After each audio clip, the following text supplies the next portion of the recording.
Most people think they know what happened on the set of Pirates of the Caribbean. Dead man's chest, the rum, the swords, the laughter echoing from Caribbean beaches. But I know better. Because I was there, 23 years old, fresh out of film school, hired as a no-name assistant to run errands for people who didn't even know my name. Except Johnny did. I remember the first day I saw him. Not the Johnny Depp you see on red carpets, draped in layers of bracelets and quiet mystery. This Johnny was half-dressed as Jack Sparrow, eyeliner smudged, hair tangled with salt and beads. But his eyes, they were sharp, too awake for the stories they sold to tabloids. I was standing by the catering table, trying to look busy, when he caught me staring. He tilted his head like a crow, flashed that grin, the one that says I see you seeing me. And then he asked my name. Just like that. Nobody asked my name on that set. I was a ghost in cargo shorts with a clipboard. But Johnny asked, and from that moment, he didn't forget. That first week blurred past in sunburn and salt water and frantic whispers on walkie-talkies. But late at night, when the rest of the crew stumbled off to beach bars or tents, Johnny stayed back, drifting through half-built pirate ships, running lines alone under the moon. Sometimes he'd find me lurking behind props or coiling cables I'd already coiled twice over, just so I could stay close enough to hear him talk about the scenes that would never make it into the movie. Because there were scenes they cut, not just from the script, but from the set itself. Scenes nobody was supposed to see. I didn't know it then. But watching him that first night was the start of something I've never told anyone. Until now. The strangest thing was he never told me to leave. He could have. Who was I to him? Just a nobody assistant paid to fetch coffee and make sure nobody wandered off set when the cameras weren't rolling. But Johnny seemed to wait for the quiet moments just to pull me closer. "Did you watch today's take?" he asked once, his voice low and rough from a day spent yelling over waves and wind machines. We were standing on the deck of a fake pirate ship, the wood creaking under our feet, the Caribbean moon casting silver over fake cannons and real salt air. I nodded. Of course I had. I'd watched every take, half hidden behind crates, pretending to check my clipboard just to see how he slipped in and out of Jack Sparrow like it was breathing. He twirled a prop pistol between his fingers, the metal catching the moonlight. He looked at it like it held some answer he'd lost years ago. "They think it's all jokes," he said, his voice a rasp just above the slap of the ocean against the hull. "Rum, hats, falling over myself for a laugh. But there's something under it. Something they'll never see if I don't bury it in plain sight." I wanted to ask him what he meant. What was hidden under all that swagger and slurred charm? But I didn't dare. I was 23, paid by the day. If he wanted to talk, I'd listen until sunrise. He turned his eyes on me, sharp, dark, amused and exhausted all at once. Then he grinned that grin everyone thinks they know, the one that made him famous. But up close it didn't feel famous. It felt like armor. "Sometimes the truth eats you alive if you don't dress it up like a joke first," he said. He tossed the pistol onto a barrel, like it weighed too much now, and brushed past me, beads clinking in his hair. That night, I lay awake in my tiny rented room, listening to the waves hit the shore, replaying every word. I didn't know it yet, but he just opened the first hidden door, the one that would lead me straight into the secret scene nobody ever filmed, but I saw it. A few nights later, it happened again. Everyone had cleared out, the director gone, the producers already drunk somewhere expensive. Only a few crew stragglers were left, coiling cables, packing props, their voices drifting like tired ghosts across the sand. I should have been gone too, but I stayed. I always stayed. Something about the way Johnny lingered on set after dark made it impossible to look away. He moved differently at night, slower, unguarded, like Jack Sparrow's swagger slipped off his shoulders the moment the floodlights died. I found him below deck that night. He was alone in the belly of the fake ship, standing in the flicker of a single work light that swung from a beam overhead. In his hand, not a sword or a pistol this time, but a scrap of paper, crumpled and half-torn like he'd read it 100 times. He didn't look surprised to see me. He just tilted his head, that same crow-like gesture he'd done the first day. "You ever wonder what they're afraid of?" he asked. I didn't know what to say. He held the paper out to me, and when I took it, my hand shook a little. It was a scene, lines scratched in ink, scribbled margins, crossed out words. A scene I knew wasn't in the shooting script. I'd read the whole thing twice when no one was watching. This was supposed to be Jack's confession, Johnny said, pacing in that tiny underdeck room, boots thumping the boards. A moment where he admits, well, let's just say it didn't test well with a mouse. He laughed, but it wasn't a happy sound. Too real, too sad. Pirates aren't supposed to break your heart, right? He stopped, turned to me. The work light swung, shadows cutting across his face. Help me run it. Me. Nobody. 23. An invisible assistant. And there he was, asking me to be his scene partner in a confession no one else would ever see. I held the paper tight and nodded. He stepped closer, and when he started, his voice dropped into that familiar drunken drawl. But there was something underneath, something raw that made my throat tighten. And in that moment, under that swaying bulb, I realized the truth he'd buried in Jack Sparrow was bigger and darker than any pirate story they'd ever dare show you. His voice slipped in a Sparrow slur, but the words were heavier than any rum-soaked joke. He circled me, boots creaking on old boards, the smell of salt and stale makeup clinging to him like another costume. Funny thing about freedom, he rasped, eyes locked on mine. Everybody wants to taste it till they realize how lonely it really is. He paused. Let that line hang there between us like smoke you can't fan away. I read my line from the paper, something about treasure, about loyalty. But the paper felt like a prop. The real script was written in the way he stared past me, into some storm only he could see. He took the paper back, crumpled it tighter. See, mate, they think the worst curse is a ship with a black flag. But the real curse is no anchor left to drop. Nothing to tie you down. Just wind and salt and ghosts you drag port to port. He stopped. The silence filled the underdeck, until even the ocean above us seemed to hush. Then he laughed, sharp, bitter. Too sad for a pirate, he muttered. Too honest. They said kids wouldn't understand it. Truth is, they did. The suits didn't. I wanted to ask who they were. The studio? The producers? Some faceless boardroom with tie clips and charts?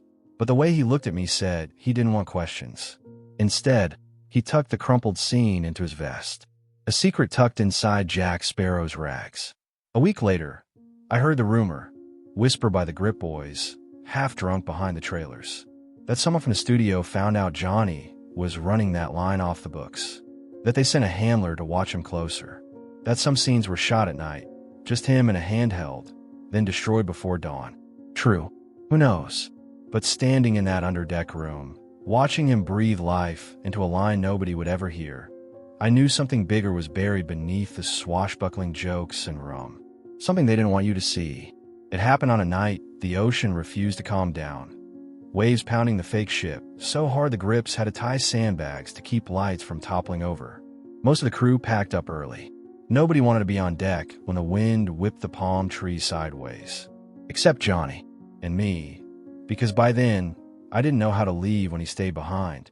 He'd been quiet all day, drifting through scenes like a ghost in Sparrow's skin. The director barely talked to him anymore. They'd learned to just point the camera and let him spin his own lines. But that night, he wasn't improvising for laughs. He was looking for something. I could see it in the way he kept checking over his shoulder, eyes flicking past the cameras, scanning the shadows near the trailers. I was coiling cables again when I saw him disappear behind the mainsail, the massive canvas rig to catch wind that wasn't even real. I followed him, boots slipping on wet planks. Behind the sail, out of sight of the lights, he stood with a cigarette dangling from his lips. He didn't smoke often, only when something twisted him up too tight to hide behind the pirate grin. You know they're trying to shut me down, right? He said, eyes half-lidded, voice low so the wind wouldn't steal it. I didn't answer. I didn't have to. He flicked ash into the ocean, watching the ember die in the wind. There's a version of Jack Sparrow that scares them. The part that isn't funny. The part that feels too close to me. I want to ask what he meant. But that night, under the rattling sail, I saw the truth in his eyes. Raw, unguarded, full of a kind of loneliness you can't fake. Not even on a billion-dollar set. A door slammed somewhere on deck. Heavy boots thudding, voices raised. Security? A producer? I don't know. But Johnny dropped the cigarette, crushed it out with his boot, and grabbed my shoulder so hard I felt his rings dig into my skin. Remember this, he said, voice sharp as broken glass. If they bury it, you saw it. You saw me." Then he slipped back into the lights, Jack Sparrow once more, slurring lines for the cameras. Like none of it had happened.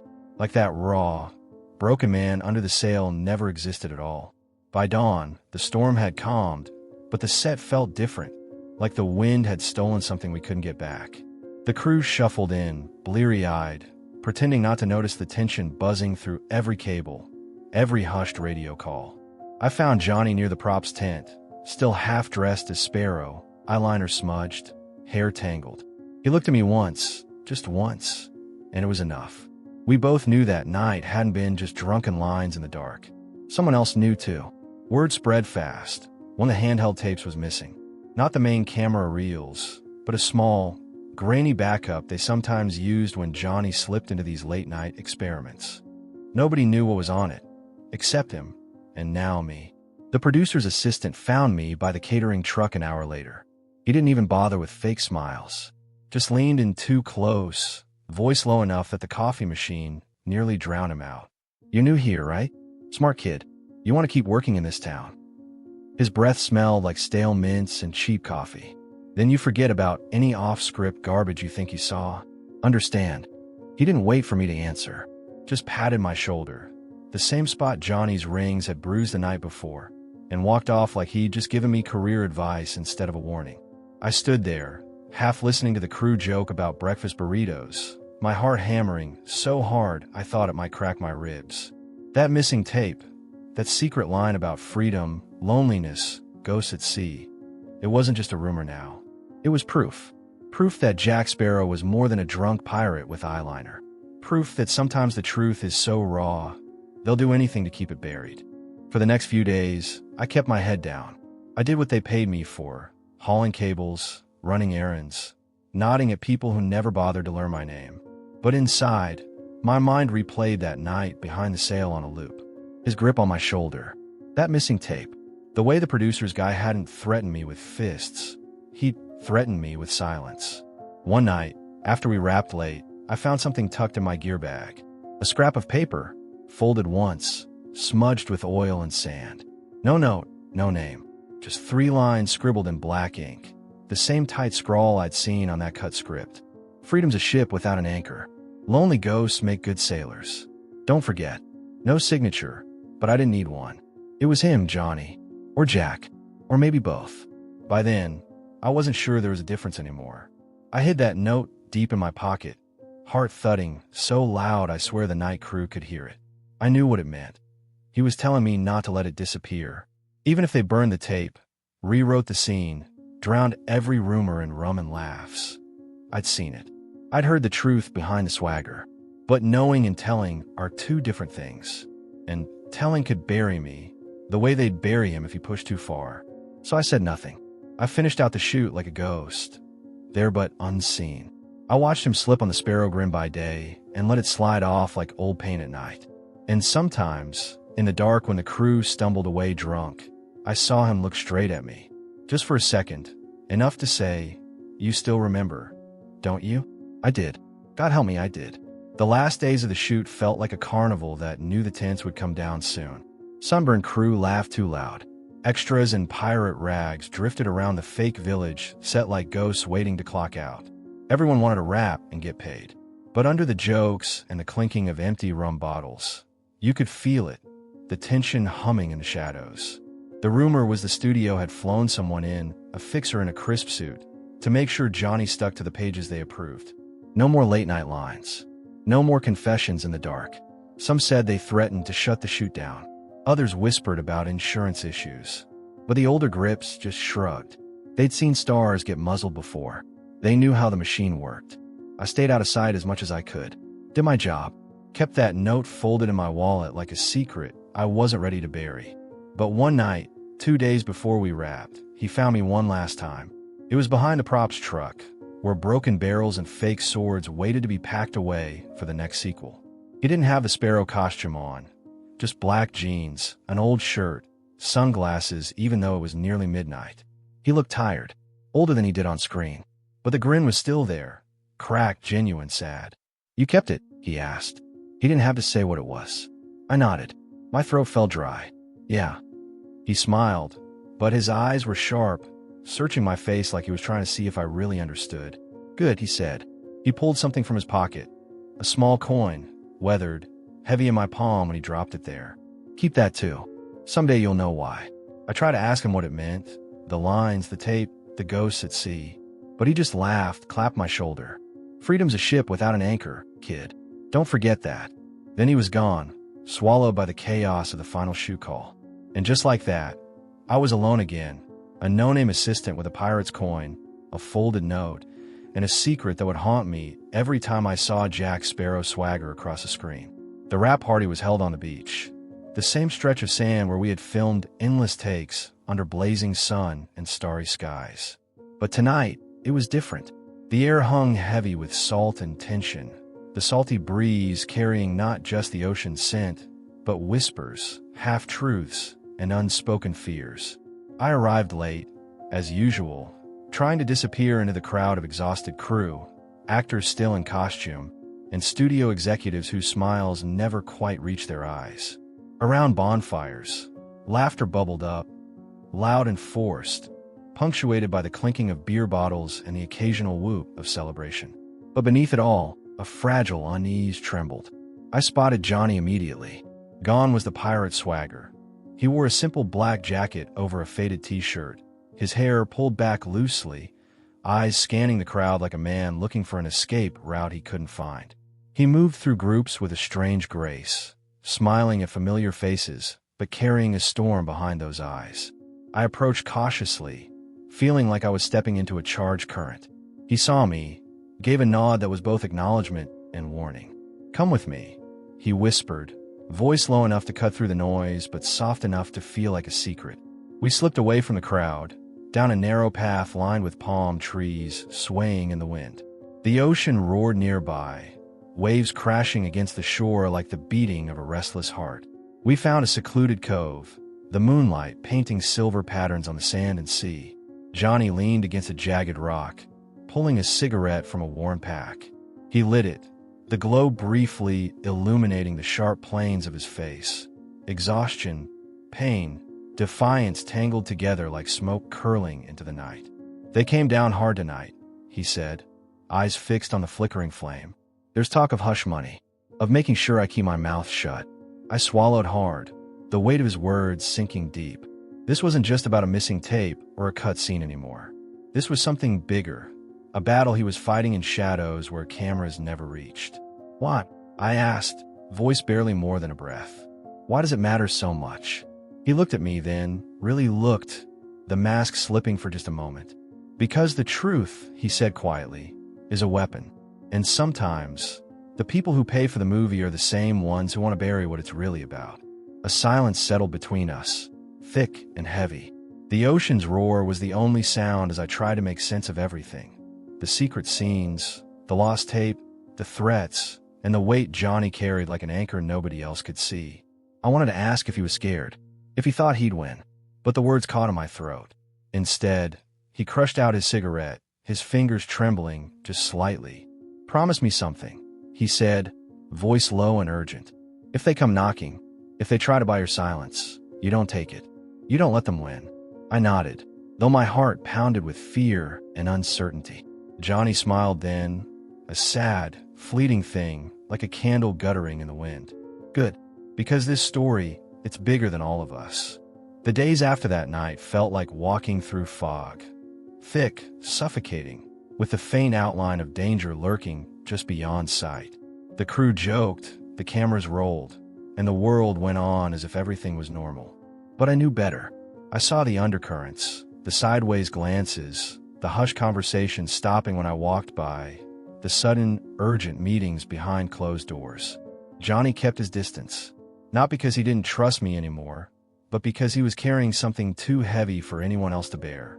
I saw him in quiet moments, staring out at the ocean, lost in thought, jaw clenched like he was fighting a storm inside himself. Rumors spread faster than wildfire. They said the studio was nervous, worried about the tone Johnny was bringing to the character. They whispered about script rewrites, about cutting scenes, about damage control. A few crew members joked bitterly that Jack Sparrow was being turned into a corporate mascot instead of the wild, broken-souled Johnny wanted him to be. One afternoon, I was called into a meeting with the production assistant, a stern woman with sharp eyes and no patience for excuses. She slid a note across the table. "Keep your head down," she said flatly. "We don't want any distractions. And definitely no talk about off-script, lines, or late-night rehearsals." I nodded, swallowing the lump in my throat. It felt like a warning, like they were already closing the door on the story I'd seen unfold in secret. That night, I found Johnny again, this time perched on the edge of the dock, legs dangling over the water. He didn't look surprised to see me. "They're tightening the leash," he said, voice barely above the lapping waves. "But you know what? Sometimes the cage is a stage, and the best trick is to make them think you're performing while you're really watching." I wanted to believe him, to think he had a plan, but I could see the toll it was taking. The sleepless nights, the biting loneliness, the battles fought in silence. We sat there for hours, the ocean breathing beneath us, both of us caught in a war nobody else would understand. And I realized this wasn't just a movie anymore. It was a fight for a story, a fight for truth. Weeks passed in a haze of whispered warnings and veiled threats. I kept my head down, but the weight of what I knew grew heavier. Then one evening, as the sun dipped behind the palm trees and painted the sky blood orange, a new figure appeared. She was a sound technician, mid-30s, sharp-eyed, with a quiet intensity that made you feel like she heard everything, saw everything. Her name was Maya, and she didn't smile much, but when she spoke, her words cut through the noise like a knife. "I've been listening," she said one night after wrap, voice low and urgent. "More than they want you to know." I didn't know what she meant at first. Then she pulled out a small recorder, a device no one had seen before, and pressed play. The room filled with Johnny's voice, raw and unfiltered, saying lines no one else had heard. Lines from that hidden scene, the one they cut and buried. Lines filled with pain, truth, and a desperation that sent chills down my spine. Maya leaned in, eyes burning with determination. "They don't want this out," she said. "But I have it, and I think you should hear it." For the first time since the shoot began, I felt hope, fragile, flickering but real. Maybe we weren't alone. Maybe there was a way to bring the real story to light. But with hope came danger. Because if the studio found out, if the wrong people heard this tape, well, none of us would be safe. That night, as the waves crashed outside, I made a decision. I couldn't keep hiding. The truth deserved to be told. The night Maya handed me the recorder, the weight of what it contained pressed down like the humid Caribbean air before a storm. Her eyes locked on mine, fierce and unyielding, as if daring me to back down. But I couldn't. Not anymore. "I kept it hidden," she whispered, voice barely above the crashing waves outside the trailer. I knew something wasn't right. You could feel it, right? That undercurrent in Johnny's performance. The way he wasn't just acting, but confessing. I nodded, swallowing a lump in my throat. Those lines, raw, shattered pieces of a truth no studio memo could erase, echoed in my head like a ghost. "We have to be careful," she said. "If they find out this tape exists, they'll come after us." Quietly, without warning. I thought about the producer's assistant who warned me days before. The suit's watching, waiting. The missing tape. It wasn't paranoia. It was survival. Together, Maya and I made a plan. We'd make copies, hide them in places only trusted few would find, encrypt the files, pass them like contraband. We were no longer just crew. We were guardians of a secret that could destroy careers, topple facades, and change the story of the film forever. But as the plan took shape, the set grew colder. Not physically, the sun still beat down relentless, but in how people looked at us. I felt eyes burning holes through my back, whispered words halting when I approached. The paranoia wasn't just Johnny's anymore. It was ours. One night, I caught a security guard watching me from the shadows near the catering tent. His gaze was sharp, calculating. I knew then the silent war had come for me too. Sleep became a stranger. Every creak in the trailers, every murmur outside my door, sent my heart racing. I was trapped between loyalty and fear, torn between protecting Johnny's truth and protecting myself. But the truth was no longer just his burden. It was mine too, and I couldn't turn away. Days bled into nights like ink spilled on a script, blurring the edges of reality and fear. The recorder sat hidden in my jacket pocket, a small device that carried the weight of 1,000 untold stories. Maya and I had encrypted copies stored in places so secret even the studio's best spies would struggle to find them. But secrets, especially those wrapped in truth, have a way of slipping through the cracks.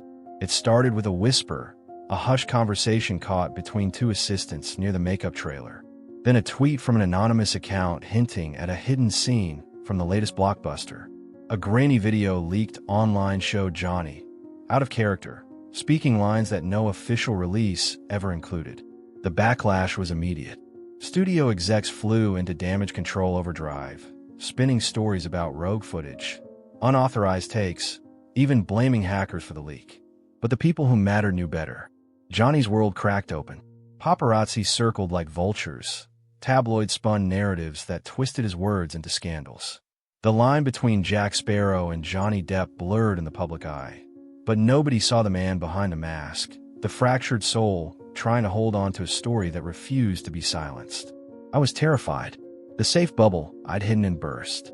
Calls came in the dead of night. Strange voices warning me to stop digging, to forget what I knew. My friends started to distance themselves, scared of the fallout. And Maya? She vanished overnight, leaving behind only a brief message. Keep the story alive. Be careful. The pressure was suffocating. But the truth was no longer a secret. It was a wildfire, burning through every lie and silence we'd wrapped around it. Then came the choice that split everything in two, to stand silent and safe, or to speak out and risk everything. I sat alone in the dark, the city lights casting jagged shadows on my walls. The recording, the note, the memories of Johnny's whispered confessions, all screaming for justice, for being heard. I picked up my phone, fingers trembling. The weight of years pressed down as I drafted the message that would change everything. It's time. The moment I hit send, everything changed. Messages flooded in, some urgent, some angry, many pleading. My phone became a portal to a world I barely understood, but was now irreversibly part of. Journalists reached out, some polite, others hungry for the next scandal. Fans debated fiercely online, tearing the story apart in threads that spun out of control. But the real storm wasn't on social media. It was in the quiet, raw responses behind closed doors. Johnny's phone rang incessantly. I heard from a crew member that he was barricaded in his trailer, refusing to answer anyone. His publicist scrambled to craft a narrative, but the words felt hollow, powerless against the tide of exposure. One evening, I received a call from an old colleague, someone close enough to know, but wise enough to stay hidden. "They're coming after you," she whispered, voice trembling. "Not just the studio, but people who don't want this story told. Protect yourself." Fear wrapped around me like a vice, but something deeper kept me grounded, a fierce resolve born from every stolen moment with Johnny, every secret shared under moonlight. In an exclusive interview, Johnny finally broke his silence. His voice cracked as he spoke of betrayal, truth, and the heavy price of living behind a mask. For the first time, millions heard the man behind the legend, vulnerable, honest, and fighting. But the biggest revelation came from me. In a carefully crafted statement, I disclosed the secret tape's existence, the studio's attempts to bury it, and the emotional confession Johnny had given late at night. The world listened in stunned silence. The line about freedom, loneliness, and ghosts wasn't just a metaphor. It was a window into a soul wrestling with its own demons. The fallout was immediate. The studio faced public outrage. Fans rallied behind Johnny, demanding justice and transparency. Conversations about artistic freedom, corporate control, and mental health in Hollywood exploded across every platform. But with every victory came cost. I lost friends, felt eyes watching every move, and knew the battle was far from over. Still, in the quiet moments, when the world faded, I felt a strange peace. Because some truths are too powerful to hide, and some stories, no matter how buried, demand to be told. The days after the storm were a strange mix of chaos and silence. The world was watching, cameras everywhere, questions flying, headlines blaring about betrayal and courage. But behind the scenes, everything felt fragile, like walking on glass that could shatter with the slightest misstep. Johnny retreated further into himself, The vibrant, chaotic energy that once lit up the set was replaced by quiet moments of reflection, sometimes lost in thought, sometimes battling shadows we couldn't see. I visited when I could, each meeting a delicate dance between wanting to offer comfort and knowing words could never fully reach him. One afternoon, we sat on a bench near the beach, the ocean stretching endless and indifferent. He lit a cigarette, staring out at the horizon, voice barely above a whisper. "You know," he said, "freedom feels less like a ship now and more like a gamble. Every choice, every secret, it comes with a price." I nodded. "But you're not alone." He gave a sad smile, a glimmer of the pirate I'd come to know. "Maybe not, but sometimes the loneliest ghosts aren't the ones at sea. They're the ones inside us." In the days that followed, I found myself caught between two worlds. The public one where Johnny was a symbol of strength and resilience, and the private one where he wrestled with the weight of truth and the cost of exposure. Meanwhile, I faced my own battles. Calls from the studio stopped, replaced by an eerie silence that felt more threatening. Old friends disappeared, wary of the storm that followed me. My phone buzzed with encrypted messages from Maya, reminding me to stay vigilant, stay quiet, and keep the story safe. Yet, amid the turmoil, a strange kind of growth began. Johnny started speaking openly in small interviews, shedding light on the struggles behind the scenes, mental health, artistic control, the cost of fame. His words sparked conversations that reached far beyond the movie. And I began to see that truth, no matter how raw or painful, could also be a kind of freedom. Not the easy kind, but the kind that comes with scars and strength. One evening, after a long day of interviews, Johnny called me. His voice was tired but steady. "Thanks for not letting this story die," he said, "for being there when no one else was." I hesitated, then replied, "You never really sailed alone, did you?" A soft laugh. "No, not this time." As I hung up, I realized that sometimes the deepest wounds create the strongest bonds. And maybe, just maybe, this was the start of something new, not just for him, but for all of us caught in the tides of truth and silence. The air was thick with salt and secrets as the sun dipped low behind the horizon, casting a fiery glow over the quiet town where Johnny had chosen to retreat. It was far from the flashing cameras and the buzzing chaos of the city, a place where the ocean whispered stories only the wind could understand. We met at a small cafe nestled between weathered wooden buildings, the scent of roasted coffee beans mingling with the sea breeze. Johnny arrived late, shoulders slumped but eyes sharper than ever. He ordered a black coffee, no sugar, no cream. Simple, like the man trying to find himself again amidst the ruins of fame. We sat outside on a chipped bench, watching the waves crash against the rocky shore.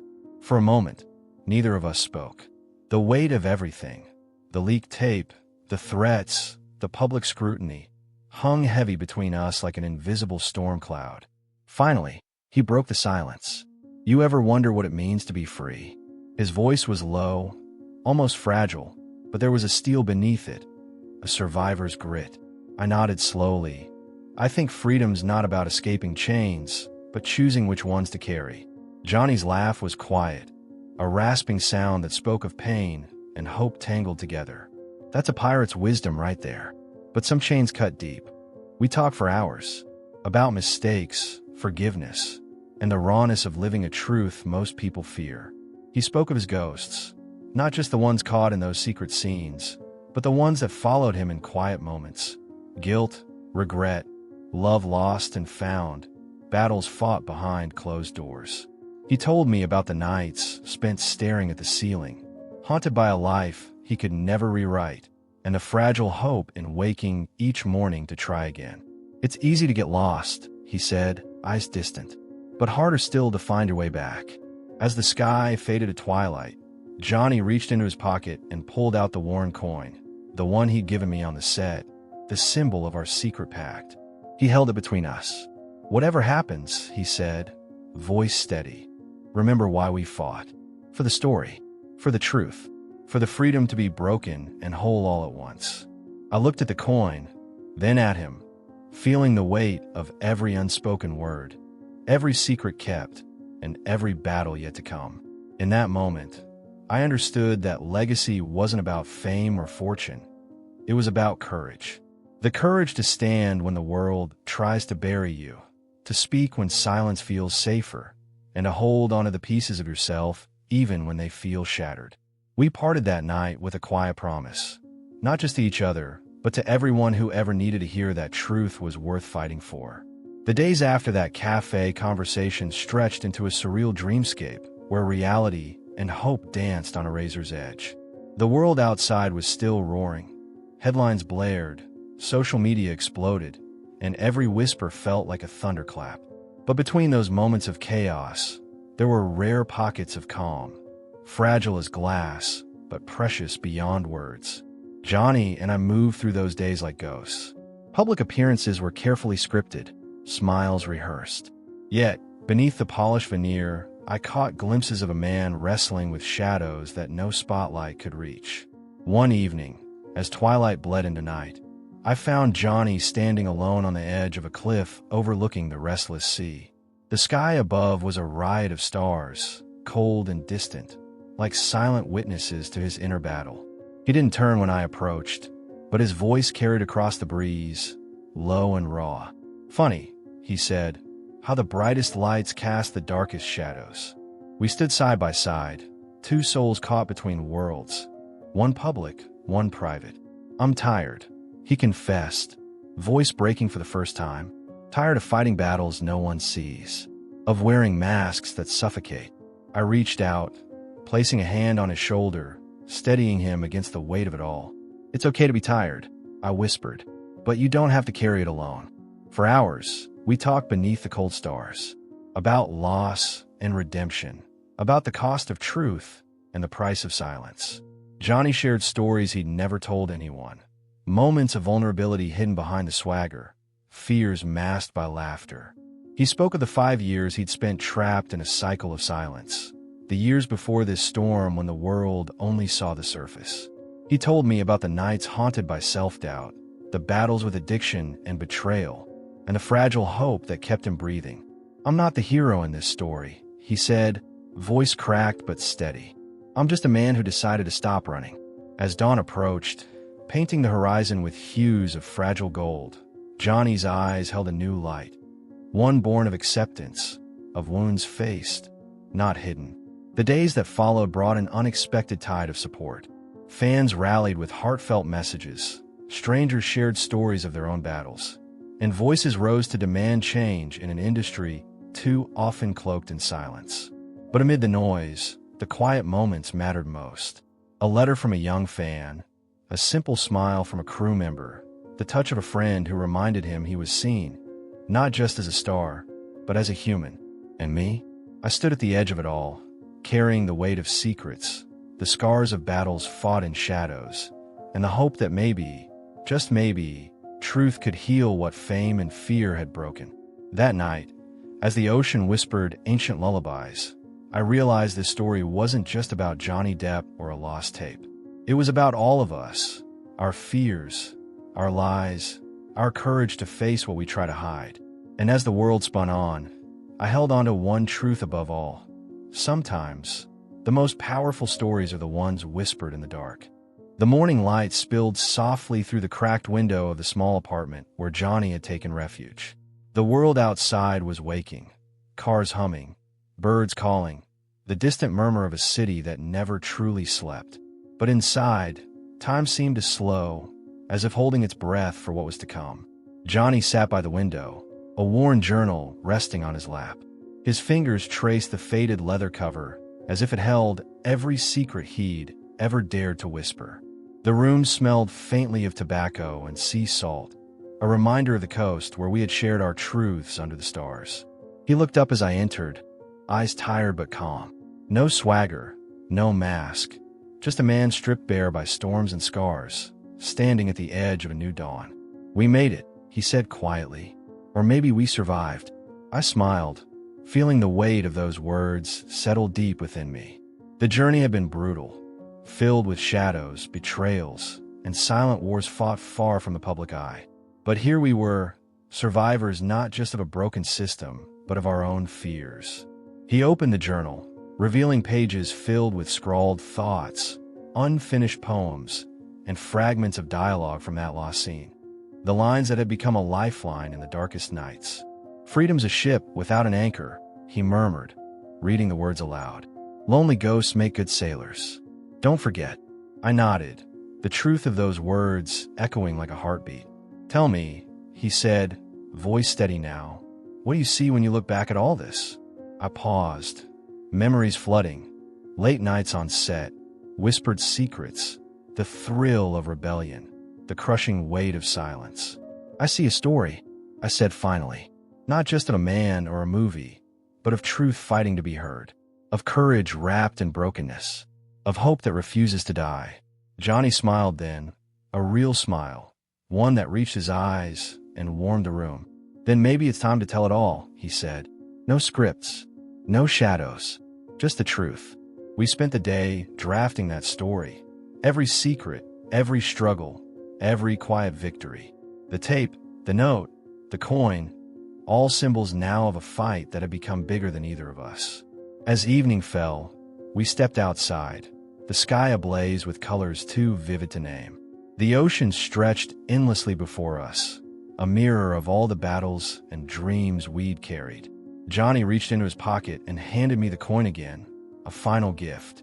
"Keep it," he said, "for every ghost who needs to sail free." We stood there a moment longer, two souls bound by a story told in whispers, now ready to shout into the wind. And as the stars blinked awake, I knew this was not an ending, but a beginning. Thank you for following this story. If you want more raw, untold tales like this, please subscribe and turn on notifications. Your support means everything.